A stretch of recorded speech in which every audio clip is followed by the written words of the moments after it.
Kali ini kita akan membahas film dari Korea Selatan dengan judul Ode to My Father. Merupakan drama perang yang berdurasi 126 menit yang dirilis tahun 2014 yang lalu. Film yang berhasil menggapai prestasi sebagai film dengan pendapatan tertinggi kedua dalam sejarah perfilman Korea Selatan. Ode to My Father menceritakan pada peristiwa evakuasi Hungnam pada tahun 1951 dalam Perang Korea. Ada ribuan pengungsi dari utara ke selatan dengan bantuan kapal perang Amerika Serikat. Salah satu dari pengungsi itu adalah seorang anak laki-laki bernama Doksu yang selalu menggandeng erat dan menggendong adik perempuannya bernama Makson. Akibat Makson terlepas dari gendongan Doksu, maka sang ayah tekad mencari putrinya dan meminta dengan sangat kepada Doksu untuk mengawal ibu dan kedua adiknya menuju pelabuhan Busan.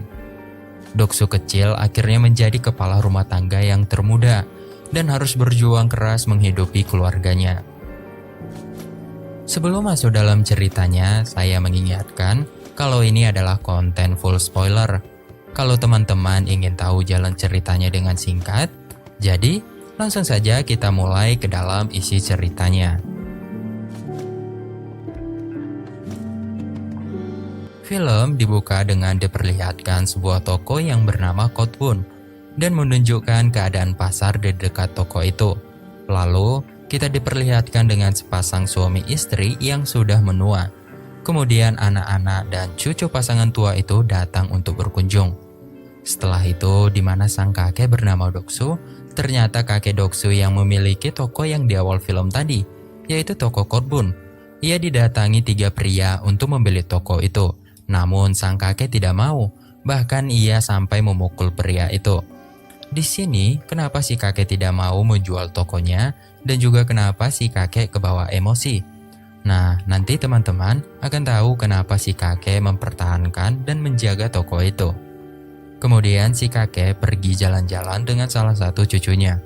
Selama di perjalanan, si kakek selalu menggenggam tangan cucunya.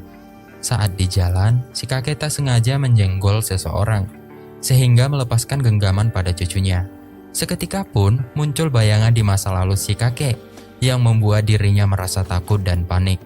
Dan kini kita dibawa ke masa lalu si kakek, tepatnya pada tahun 1950 di Hungnam, Korea Utara, di mana pada zaman itu pasukan Cina akan menghancurkan desa mereka.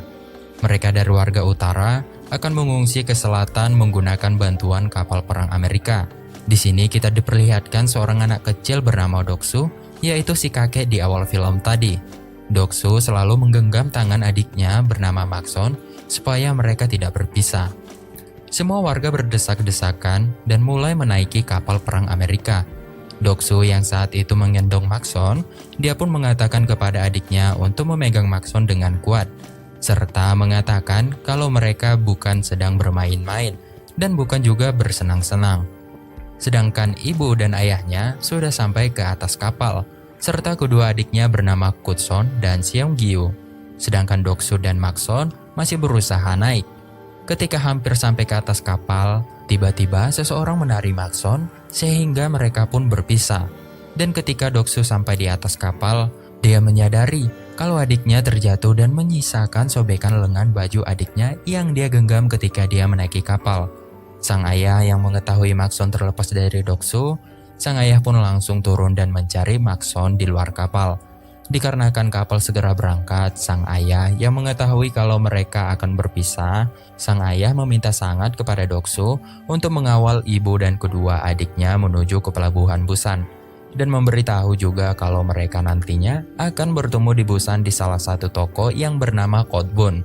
Dan kini, pesawat tempur Cina datang ke Hungnam dan meledakkan desa mereka. Mereka yang di atas kapal melihat desa mereka penuh dengan api yang besar. Dan mereka juga tidak mengetahui kalau orang-orang yang masih tertinggal di desa itu masih hidup atau tidak. Tahun 1951, awal di pasar Gunje Busan, Doksu, ibu, serta kedua adiknya akhirnya sampai di Korea Selatan, tepatnya di Busan. Mereka pun mulai mencari bibi yang bernama Yeon Kotbun.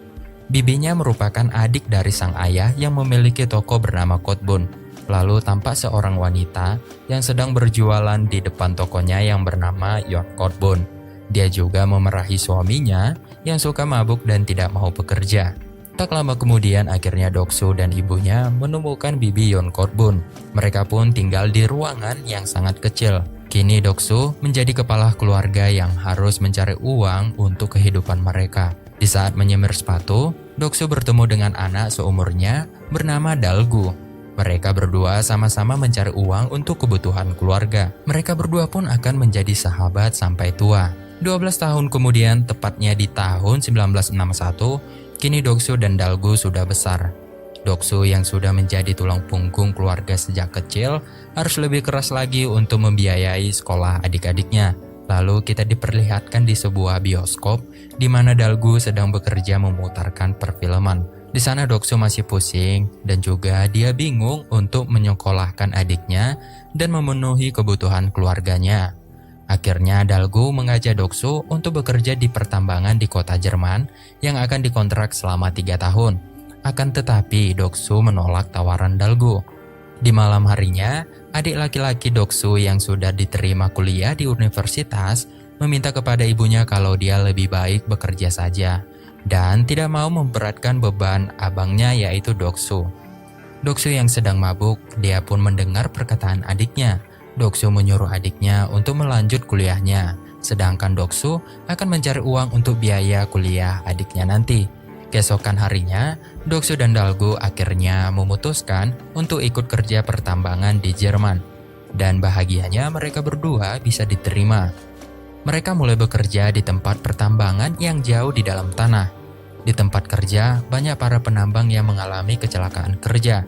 Doksu yang perhatian dengan teman-temannya yang terluka, dia pun membantu untuk menggantikan pekerjaan teman-temannya terlebih dahulu. Di malam harinya, di saat mereka semua hendak tidur, banyak pekerja tambang yang bersedih karena merindukan keluarganya, terutama dengan Doksu. Ia sangat merindukan keluarganya. Di suatu yang cerah di mana Doksu yang sedang berjalan-jalan dengan sepedanya di pinggiran danau, Doksu melihat ada seorang gadis Korea yang sedang bernyanyi. Karena tidak fokus, Doksu malah menabrak pedagang yang ada di situ. Dan akhirnya dia pun terjatuh. Kemudian gadis Korea itu mengobati luka Doksu. Gadis itu bernama Yongjae, seorang perawat di rumah sakit dekat pertambangan tempat Doksu bekerja. Mereka pun mulai mengobrol dan kemudian Yongjae mengatakan kalau dia sangat merindukan masakan Korea.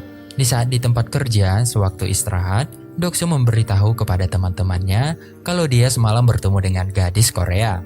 Di sini Doksu habis kena bully sama teman-temannya karena Doksu tidak berani untuk mengajak Yongjae berkencan. Kemudian scene berganti di sebuah acara pesta yang dihadiri oleh para pria penambang dan wanita perawat, termasuk Doksu, Dalgu, dan Yongjae. Semua orang yang ada di sana menari dengan senang. Selesai acara pesta itu, di mana Yongjae yang hendak tidur, Doksu dan Dalgu datang ke asrama Yongjae untuk mengajak Yongjae memakan masakan Korea yang sudah dimasakin oleh Doksu. Dan akhirnya Doksu dan Yongjae makan bersama di kamar Yongjae. Tentu saja Yongjae merasa senang karena dia sudah kepengen makan masakan Korea. Singkat cerita, mereka berdua pun mulai semakin dekat, di mana mereka menghabiskan liburannya untuk bersama. Doksu merasa senang ketika dia pertama kali menyentuh tangan Yongjae.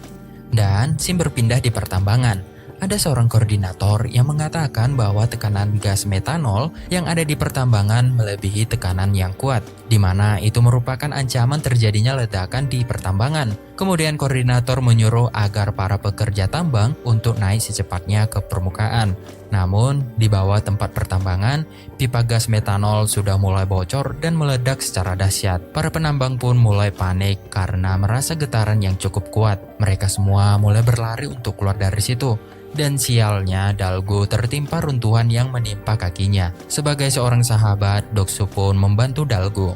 Sedangkan orang-orang lain sudah berhasil keluar dari pertambangan itu. Ketika Doksu berusaha menyelamatkan Dalgu, seketika pun terowongan tempat mereka mulai runtuh dengan dahsyat. Di rumah sakit, Yongjae diberitahu oleh temannya kalau daerah pertambangan telah runtuh. Seketika pun Yongjae mengingat Doksu dan dia pun mulai panik. Yongjae mencari di ruang perawat di mana semua para pekerja tambang yang menjadi korban.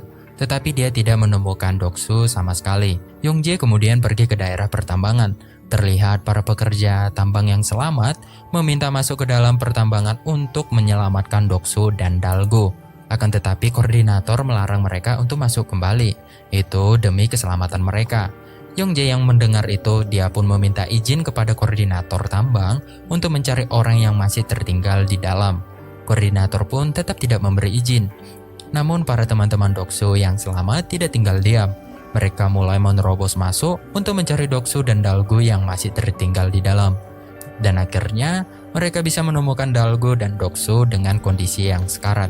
Ketika Doksu dirawat oleh Yongjae, Doksu mengatakan bahwa visanya di Jerman sudah habis minggu depan.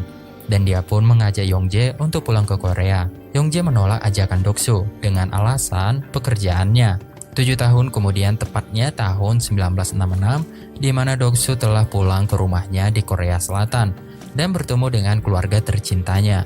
Hasil dari kerja keras Doksu selama di pertambangan ternyata menuai hasil. Kini mereka sudah memiliki rumah yang besar. Suatu hari ketika Doksu membantu bibinya jualan di pasar, tanpa diduga dia melihat Yongjae yang sudah kembali ke Korea. Mereka pun mengobrol di tepi pantai.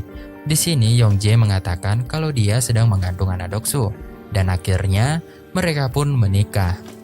Di tahun 1973, kini Yongjae sudah memiliki 1 anak, dan di sini terlihat adik perempuan Doksu ternyata ingin menikah dengan acara yang mewah. Sementara itu, semenjak Doksu yang tidak lagi bekerja di pertambangan, mereka pun mulai menghemat karena uang mereka sudah menipis. Tapi adik perempuan Doksu pun berseri keras. Dia meminta untuk menjual rumah hasil jeripaya Doksu selama ini. Tentulah perkataan itu membuat si ibu marah besar. Ternyata di balik semua perkataan adiknya, Doksu mendengar semua perkataan dan keinginan adiknya yang mau menikah. Singkat cerita, di mana Doksu yang lagi di rumah bibinya, ternyata bibinya sudah meninggal. Dan kini suami bibinya ingin menjual toko kotbun itu kepada orang lain. Tentu Doksu sangat marah dan akhirnya Doksu sendiri yang akan membeli toko itu dari pamannya.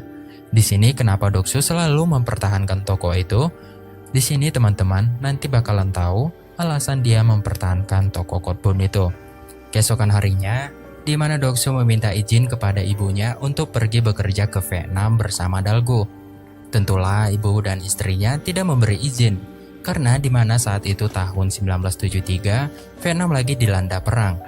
Doksu yang terus memaksa untuk bekerja di sana, dan akhirnya Doksu dan Dalgo pergi ke Vietnam. Kemudian Sim berpindah ke Vietnam, di mana mereka lagi bekerja dan mendapat gaji. Mereka pun duduk dan beristirahat di dekat pos pasukan Amerika. Setelah itu Dalgo mengajak Doksu ke sebuah bar, tapi Doksu menolak karena bar itu hanya untuk tentara Amerika. Tetapi Dalgo tetap ingin memasuki bar itu dan mulai menggoda beberapa wanita. Doksu yang melihat ada tentara Amerika yang melempar coklat kepada anak-anak lokal, seorang anak mendapat coklatnya, tetapi direbut oleh segerombolan anak yang lain. Doksu yang kasihan melihat anak itu, lalu dia memberi coklat kepada anak itu. Doksu kembali lagi duduk di tempat semula. Sementara si anak yang dikasih coklat tadi masih memperhatikan Doksu dari balik becak dayung, di mana anak itu memanggil dan memberi kode kepada Doksu dengan tangannya. Tapi Doksu tidak mengerti. Dia hanya melambaikan tangannya kepada anak itu. Tiba-tiba saja anak itu lari ke arah Doksu, dan Doksu pun seolah mengerti apa yang dimaksud anak itu. Tapi semuanya terlambat. Bom sudah meledak dan menghancurkan pos pasukan Amerika itu. Dalgo dan Doksu masih selamat, sedangkan anak kecil yang berlari ke arah Doksu, dia pun tewas. Doksu, Dalgo, dan beberapa Korea lainnya terlihat mereka di perjalanan dengan mengendap-endap karena mereka takut diketahui oleh tentara Viet Cong, di mana tentara Viet Cong akan membantai siapa saja yang mereka tidak kenal. Pada saat itu tentara Viet Cong datang dan mereka pun bersembunyi. Awalnya mereka tidak ketahuan. Ketika tentara Viet Cong hendak pergi, tiba-tiba seekor ular menghampiri Dalgo, dan seketika pun Dalgo berteriak dengan keras. Dan tentara Viet Cong pun akan segera membantai mereka semua. Tapi untungnya, mereka sempat diselamatkan oleh tentara Korea, di mana saat itu tentara Korea bertugas untuk membantai tentara Viet Cong. Lalu, Doksu dan lainnya siap-siap untuk pergi menggunakan perahu. Tak lama kemudian, warga lokal Vietnam muncul dan meminta tolong agar membawa mereka jauh dari lokasi itu. Dan terlihat seorang wanita muda yang meminta tolong kepada Dalgo. Awalnya mereka semua menolak untuk membawa warga itu, namun Dalgu memaksa untuk membawa mereka, dan akhirnya mereka membawa orang-orang itu semua. Tiba-tiba saat menaiki perahu, tentara Vietcong datang dan menembaki mereka, sehingga terjadilah baku tembak antara tentara Vietcong dan tentara Korea. Dan si anak perempuan yang ingin menaiki perahu itu terjatuh ke sungai. Tentulah kakak dari anak perempuan itu meminta tolong agar adiknya diselamatkan. Di sini Doksu merasakan seperti yang dia rasakan sewaktu masih kecil. Kemudian Doksu langsung melompat ke sungai untuk menyelamatkan anak perempuan itu. Ketika Doksu menaiki perahu, Doksu mendapat tembakan yang melukai kakinya. Sehingga Doksu terjatuh ke sungai dan hampir tenggelam. Tapi untungnya diselamatkan oleh tentara Korea. Tentara Korea meledakkan bom yang sudah dipasang sebelumnya di dermaga itu. Akhirnya mereka bisa selamat.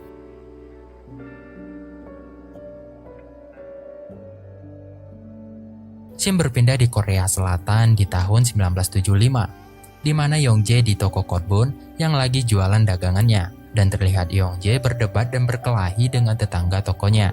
Tak lama kemudian Doksu datang dan memisahkan mereka yang lagi bertengkar. Yongjae tentu saja sangat kaget sekaligus merasa senang ketika dia melihat suaminya sudah kembali dengan selamat. Tapi dia menangis ketika Yongjae melihat kaki Doksu yang sudah dipasang besi. Doksu beralasan kalau kakinya itu disebabkan kecelakaan kecil saat bekerja. Singkat cerita, kini Dogu telah menikah dengan gadis Vietnam yang pernah dia tolong sebelumnya. Dan itu menjadi pernikahan pertama antara Korea dan Vietnam. Dan kini adik perempuan Doksu pun akhirnya menikah dengan secara yang mewah. Sekarang kita akan dibawa ke masa sekarang, di mana semua anak dan cucu-cucunya berkumpul. Di sini keluarganya meminta kepada Doksu tua untuk menjual toko Kotbunnya. Tetap saja, Doksu tua menolak dan marah kepada keluarganya. Dan kemudian dia pergi ke kamarnya. Kini Doksu teringat kembali dengan masa lalunya, di mana saat itu ayahnya turun dari kapal untuk mencari adiknya yang hilang. Saat hendak turun dari kapal, ayahnya mengatakan kalau ayahnya akan menemui Doksu di toko bibinya yang bernama toko Kotbun. Di sini semuanya dijelaskan kenapa Doksu yang sudah tua masih mempertahankan toko Kotbun itu, karena dia masih menunggu kedatangan ayahnya. Film mundur lagi di tahun 1983. Diberitakan di TV bahwa keluarga yang terpisah akibat perang di daerah Hungnam akan dipertemukan kembali. Doksu pun mulai mencari ayah dan adiknya. Di TV, sebagian orang sudah menemukan keluarganya yang sudah puluh-puluhan tahun menghilang, tetapi belum dengan Doksu. Beberapa hari kemudian dikabarkan bahwa ayah Doksu telah ditemukan. Saat sesi tanya jawab berlangsung, ternyata tanya jawab mereka tidak cocok. Dan Doksu pun mengatakan kalau itu bukanlah ayahnya. Tentulah Doksu dan keluarganya merasa sedih. Beberapa hari kemudian Doksu mendapat kabar lagi bahwa Maksun adik Doksu yang hilang ketika menaiki kapal sudah ditemukan. Dan mereka pun mulai melakukan sesi tanya jawab. Di awal sesi tanya jawab, wanita itu menceritakan tentang di masa kecilnya. Tetapi dia tidak ingat siapa nama aslinya dan letak kampung halamannya. Dan di mana saat itu dia diadopsi oleh sebuah keluarga Amerika Serikat saat masih kecil. Dan dia tak pandai lagi berbahasa Korea. Dengan bahasa Inggris dia menyampaikan dia hanya mempunyai satu kenangan yang jelas, di mana pelabuhan Hungnam di musim dingin. Kakaknya dulu pernah menggendongnya di punggung dalam perjalanan dan mengatakan kepadanya mereka bukan sedang bermain dan bukan untuk bersenang-senang. Seketika pun Doksu langsung menangis sejadi-jadinya, karena dulu saat menaiki kapal, dia pernah mengatakan itu kepada adiknya sebelum kehilangan. Dan untuk lebih meyakinkan, Doksu mengatakan kalau di kuping sebelah kiri adiknya ada tai lalat. Dan ternyata benar saja, wanita itu memiliki tanda itu di kupingnya. Dan wanita itu juga memperlihatkan baju yang dia pakai saat kakaknya menggendong dia yang lagi berusaha naik ke atas kapal. Dan semua hal itu membuat dia lebih yakin kalau wanita itu adalah Maksun, adiknya yang sudah hilang selama 33 tahun. Dan kini Maksun akhirnya kembali ke Korea bersama anak serta suaminya juga. Dan ibu mereka meninggal dunia setelah setahun Maksun ditemukan. Kembali lagi di masa sekarang, terlihat Doksu dan Yongjae yang sudah menua, di mana di sini adalah Sim di awal film tadi. Dan kini Doksu akhirnya setuju untuk menjual tokonya, dikarenakan dia tahu ayahnya tidak akan pernah datang lagi. Lalu film pun selesai.